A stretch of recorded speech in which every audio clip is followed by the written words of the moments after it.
ఈ వీడియో చూడండి. జీవితంలో ఎక్కడో ఒక దగ్గర తప్పక ఉపయోగపడుతుంది. నాటకం చూడాల్సి వస్తే ముందు వరుసలో కూర్చుంటాం. అదే సినిమా చూడాల్సి వస్తే వెనుక వరుసలో కూర్చుంటాం. ముందు వెనుకలన్నది సాపేక్షం. సబ్బును తయారు చేయాలంటే ఆయిల్ కావాలి.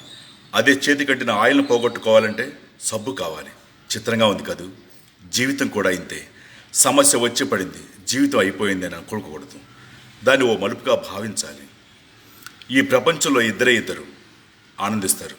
ఒకరు పిచ్చివాళ్ళు, మరొకరు చిన్నపిల్లలు. గమ్యాన్ని చేరుకోవాలంటే పిచ్చివాళ్ళు కావాలి. చేరుకున్న గమ్యాన్ని ఆనందించాలంటే చిన్నపిల్లలు అయిపోవాలి. తాళంతో పాడే తాళం చెవి కూడా తయారు చేయబడుతుంది. ఒకటి లేకుంటే రెండోది తయారు కాపాడదు. అలాగే పరిష్కారం లేకుండా సమస్య కూడా రాదు. తూటా కంటే శక్తివంతమైనది మాట. ఒక మాటతో సంబంధం తెంచుకోవచ్చు. ఒకే మాటతో లేని బంధాన్ని పంచుకోవచ్చు. మనిషి సమాజంలో సూదిలా బతకాలి కానీ కత్తిరలా కాదు. సూది పని ఎప్పుడు జోడించడం మాత్రమే, కత్తిరి పని ఎప్పుడు విడదీయడమే. అందరినీ కలుపుకుంటూ బ్రతకాలి కానీ కత్తిరలాగా విడదీస్తూ కాదు. నిజాన్ని మార్చే శక్తి ఈ ప్రపంచంలో ఎవ్వరికీ లేదు. కానీ ప్రపంచాన్ని మార్చే శక్తి ఒక్క నిజానికే ఉంది.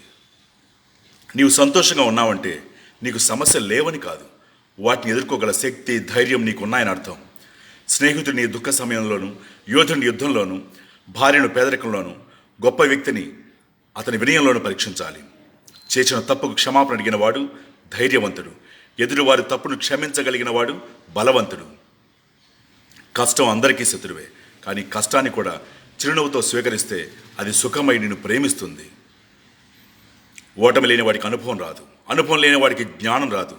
గెలిచినప్పుడు గెలుపును స్వీకరించు, ఓడినప్పుడు పాఠాన్ని స్వీకరించు. ఓడిపోయి విశ్రాంతి తీసుకుంటున్నప్పుడు ఆ ఓటమి నేర్పిన పాఠాన్ని చదువుకో, నీవే గెలుస్తావు.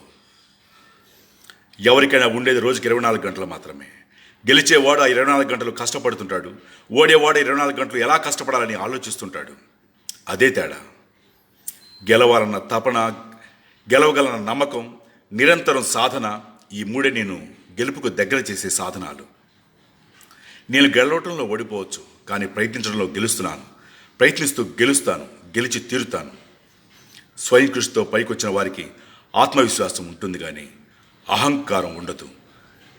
ఏమంటారు?